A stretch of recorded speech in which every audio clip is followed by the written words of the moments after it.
നമസ്കാരം. റാഫ്റ്റോ ഫുട്ബോളിലേക്ക് അവർക്കും സ്വാഗതം. യുവേഫ ചാമ്പ്യൻസ് ലീഗിന്റെ റൗണ്ട് ഓഫ് 16 രണ്ടാം പാദ മത്സരത്തിൽ ബെൻഫിക്കയെ 3-1 തോൽപ്പിച്ച് അഗ്രിഗേറ്റ് 4-1 അവരെ തരിപ്പണമാക്കിയ FC ബാഴ്സലോണ ഇതാ ക്വാർട്ടർ ഫൈനലിലേക്ക് കടന്നിരിക്കുന്നു.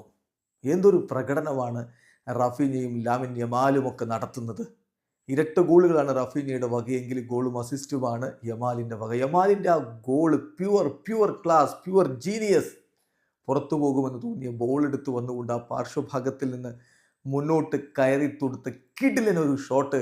അതൊരു ടോപ്പ് ക്ലാസ് ഷോട്ടാണ്, അതൊരു മാജിക്കാണ്, അതൊരു പോയട്രിയാണ്. ആ ഗോൾ ആരാധകരുടെ ഹൃദയത്തിലേക്കാണ് അത് തറച്ചു കയറിയത്. എന്തായാലും മത്സരത്തിൽ ബെൻഫിക്കയുടെ ഗോൾ നിക്കോളാസ് ഒട്ടമെൻഡിയുടെ വകയായിരുന്നു.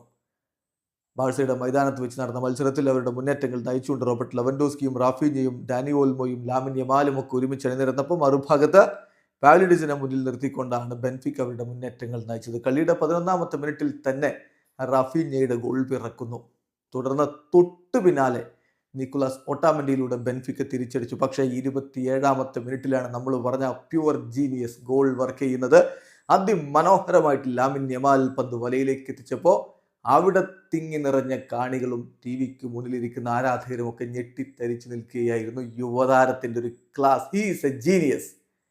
ദെൻ 42ാമത്തെ മിനിറ്റിൽ റാഫീഞ്ഞ തൻ്റെ ബ്രേസ് പൂർത്തിയാക്കുന്നു. തൻ്റെ ബാലൻ ഡിയോർ പുഷ് അദ്ദേഹം ഒന്നുകൂടി ശക്തമാക്കുന്ന കാഴ്ച എന്ന് വേണമെങ്കിൽ പറയാം. ഇടവേള സമയത്ത് ബാഴ്സ 3-1 മുന്നിലായിരുന്നു. രണ്ടാം പകുതിയിൽ പിന്നീട് ഗോളുകൾ വന്നില്ല. ഏതായാലും ബാഴ്സലോണ 3-1 തകർപ്പൻ വിജയത്തോടെ ഇതാ യുവേഫ ചാമ്പ്യൻസ് ലീഗിന്റെ ക്വാർട്ടർ ഫൈനലിലേക്ക് കടന്നിരിക്കുകയാണ്. വീഡിയോ അവസാനിക്കുന്ന ഫുട്ബോൾ ലോകത്ത് കൂടുതൽ വിശേഷങ്ങളുമായി റാഫ്റ്റോക്സ് കൊണ്ടുവെത്താം.